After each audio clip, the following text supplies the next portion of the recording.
targets. And like, here's the reality of Ohio State that some Ohio State fans, some get it, some don't. But Ohio State slow plays their own state a lot because they are a national recruiting brand, right? And they go after the big fish first. And they put a lot of resources into that because they have felt previously that as long as and this used to be true, they just have to offer a kid a scholarship and it doesn't matter. He'll just commit, even if it's like 2 months before signing day. And that really was the case, even for Michigan. We lost a lot of guys that way in the past. But in the last couple of years, you saw with Jordan Marshall last year. And then the year before, we had that big year of Ohio. We had like 6 guys from Ohio, DJ Waller being one of them. Unfortunately, he's now gone. Now you're seeing guys actually are looking at Michigan as a legitimate option. And Ohio State has a little bit of competition in their own state now. That's just the reality of it. Yeah, and I'd remind everyone that Ohio State did pick Kyle McCord over lifetime Buckeye fan J.J. McCarthy. Right. So right. I'm just saying, sometimes you might be second fiddle running back, and then all of a sudden, with that Michigan offensive line, with running over 60% of the time, that's the better place to be. Yep. Yeah. Some people in chat really like that. Ferris. And then look at what they did to Kyle McCord. Hey, I think he's going to do well at Syracuse. Actually, dude, I wish we had him. That would have been the best FU ever, man. So with that said, so just taking Marquise Davis, for warm interest, Tennessee, Kentucky. For some of these players like that we've talked about today, that Michigan was up against people who were offering money, in some cases a decent chunk of money, and yet Michigan's still holding its own, getting some of these players to come to Michigan. It can't just be because the degree's great. No. Ann Arbor's nice in the fall and spring, and you get a quality education, but like there's got to be some money for some of these players. So TJ, you've been following this NIL thing, and it just seems to me from the this is very early indications, right? This is like we still only have a couple of data points, but it's starting to look like the hiring of Sean McGee and some of these moves that they've been making the last couple of months, seems like things are finally trending in the right direction. What do we think? Yeah, I will say 100% they're trending in the right direction. I would say 100% it's definitely improved. It's still not where it needs to be fully. Our NIL right now is in the low 8 figures, which is good, but even in Ohio State is better. So, and I'm not saying, and I know, and I'm sure there's gonna be people watching because I debate this stuff all the time. So yeah, I know we're not always going to recruit like Ohio State. I know, I understand, but we do need to be better than what we were, because if you look at the NIL era in the last 2 recruiting classes, we are 17th. Mm-hmm. That's not cutting it. I'm sorry. It's not like, and a lot of people be like, well, we just need to be in that 10 to 15 range. And to be honest with you, no, not really. We need to be in that 8 to 12 range and preferably top 10. That's where we need to be. And you need to get that foundation of talent in place. So this way you have a situation where we're not looking at DJ Waller leaving and it's potentially thin at CB2, or the quarterback situation right now, which although looks promising with Davis Warren and Alex Orji battling out this summer, a lot of these premier programs, they have another guy ready, right? They have a Jaden Davis already ready, right? So we need to just get it a little bit better. I think there's some indications. I'll tell you right now, that name Marshall one, that's not a fluke. It's something. I need more data points too. I'm still not like 100% like I'm not like, oh, we made it. Like I'm not there yet. It's definitely improved. Guys are definitely making more money. In terms of player retainment though, we're good. Portal shopping, I'm still a little, because I'll be honest, I expected a little bit more action going on with a little bit bigger names, and I'm not seeing it so far. And there's not a lot of smoke right now. And the portal closes tomorrow, even though we'll still be able to get guys later on. It's just interesting. And then with the high school recruiting, we are actually seeing that pick up. The indicators for me is if you start landing top 100 guys, that means it's competitive. And as long as it's competitive, then we're in the game, and that's what matters. Yeah, so let's look at this from a metric standpoint. I think this is a great opportunity for us to come up with some new metrics, and I think that the retention makes a lot of sense. The high school versus transfer, and then retention, you've got to look at that year over year over year too. Can you keep people? Can you keep players, freshman, sophomore, until they become an NFL player all the way? So, those are the kind of things. And then we have to figure out, is Michigan the kind of school that there's a sweet spot for where those transfers make sense? Is a transfer a backup when people leave? We've got to refill that, or are we going to be a factory for, let's say, older offensive linemen that are captains on their team from another team, and we're going to bring them in, and and we're going to bring them in for a year. They're going to be a graduate student. They're going to be upperclassmen, and they're just going to be plug and play. And that's the way we're going to do things. And we have, maybe it's certain positions, maybe it's certain scenarios, but it would be great to have an identity with respect to that, and that players know, players know that this is kind of how Michigan operates. And also that would be good for the younger players too, to know that stick around for 2 years.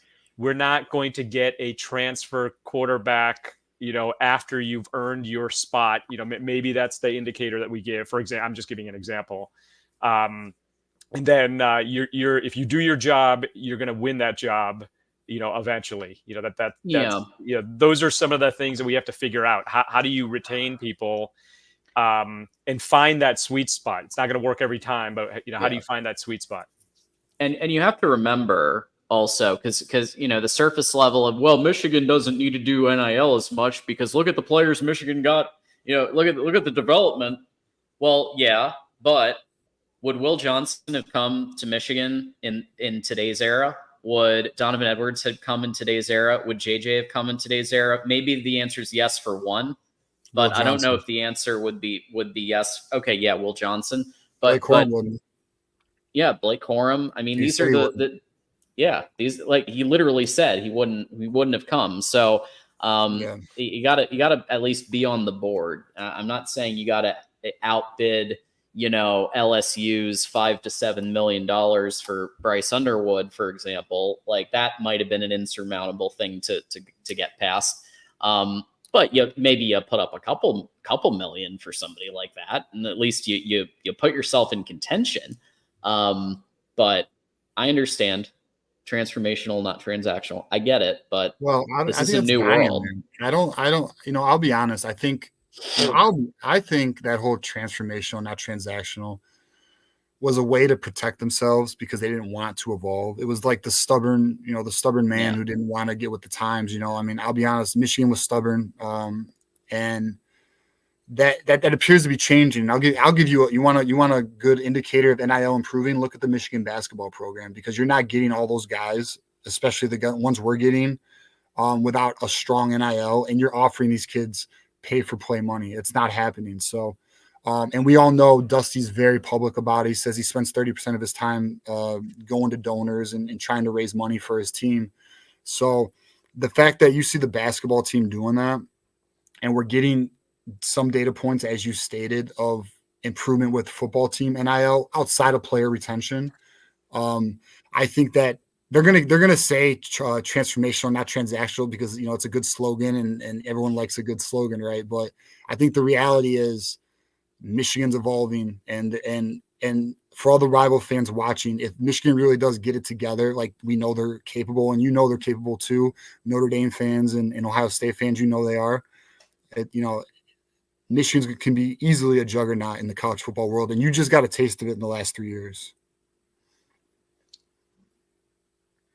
Well, somebody gave us 1999, Nick. So I'm gonna pause for a second, yield my time to Nick for a second here. So yes, I was going to get to it next, but yes, Nick drop the 20 spot to talk about this. Pete Thamel reporting that Ryan Day has and by the way, this is not official reporting. This is a super chat. Just in Seems case there's official anybody to me. out there who's just official. listening and not watching the video. This is a official. super chat.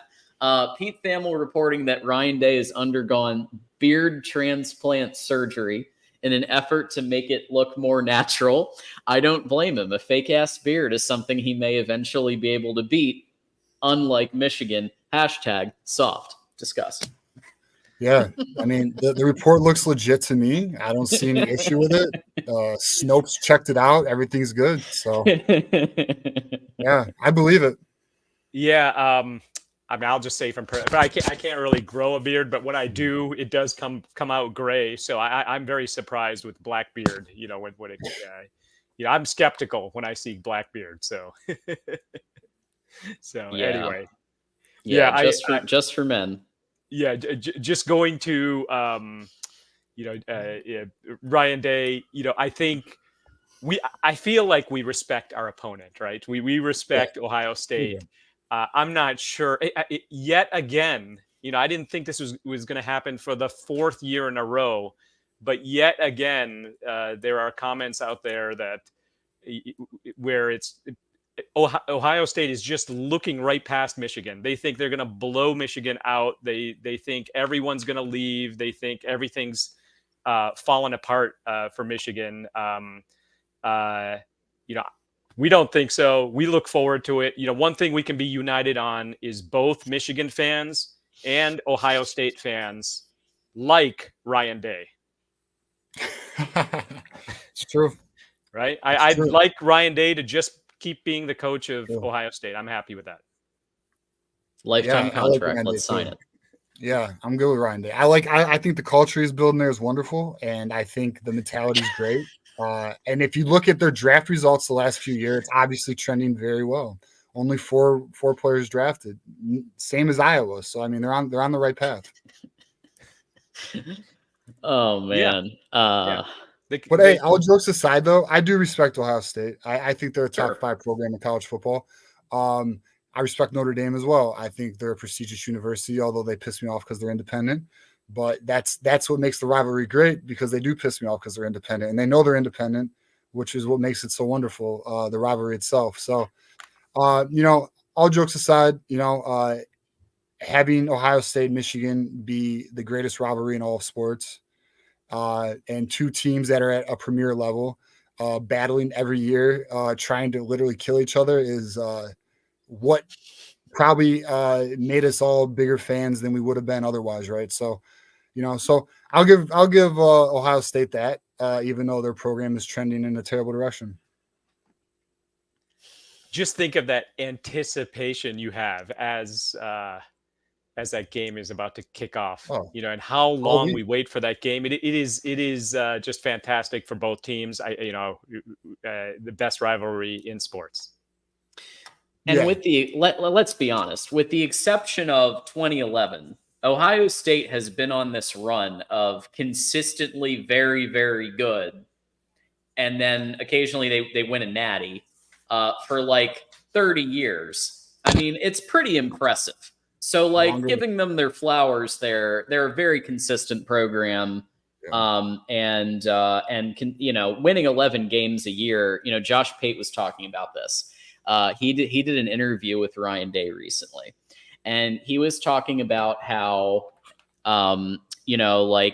essentially you can't think, oh, well, you're just going to start, you're going to be 11-1. Or you're going to be 11 wins, and then you can just build from there. No, it starts from ground zero. It starts from day one and grinding, and you have to make 11 wins, with that talent and with good play calling and with culture and everything else. And so that Ryan Day is able to consistently get 11 wins. That's notable. So that's why I always said people who've been pushing for Ryan Day to get fired, I think are silly. I think when, he needs to beat Michigan one of these times here coming up. But I mean, I think there's a legitimate issue at Ohio State. Listen, it's a great program, and like if there's any Ohio State fans like F this guy, look, if you get another coach, your program will be, you guys can pretty much get whatever coach you want. Kind of like USC was able to do with Lincoln Riley. So right. We know that, but the reality is, in my opinion, that the program since Urban Meyer has left is not trending in the right direction. And you can see it not only in the draft results, you can see it in the results against Michigan, you can see it in the playoff game against Georgia or the game against Oregon. It's not the same team. They are not winning in the trenches, and they are not recruiting well. If you follow Ohio State recruiting, and I know there's some people in this chat room who follow Ohio State recruiting, they're having trouble with offensive line recruiting. Just like Michigan has trouble with wide receiver recruiting, okay, because it's just not the program's strengths. So, in my opinion, if Ohio State doesn't win next season against us, you're probably going to get a new coach, which you're welcome. And it's just a sign of where the program's heading, which is why they went all in this offseason. Everyone has seen what they've done in the transfer portal and all of that. So, we'll see. We'll see how it goes. Super quick point. I'll just say now with the 12-team playoff, Michigan won the last 3 games that really were all or nothing. I think going forward, most years both teams are going to make it, and I mean I'm putting. I don't know how I'm going to feel, but I will probably feel better if Michigan loses to Ohio State, but goes further in the playoffs. I'll probably feel better. Yeah. That would be a bigger accomplishment. I mean, at least the way I'm thinking. So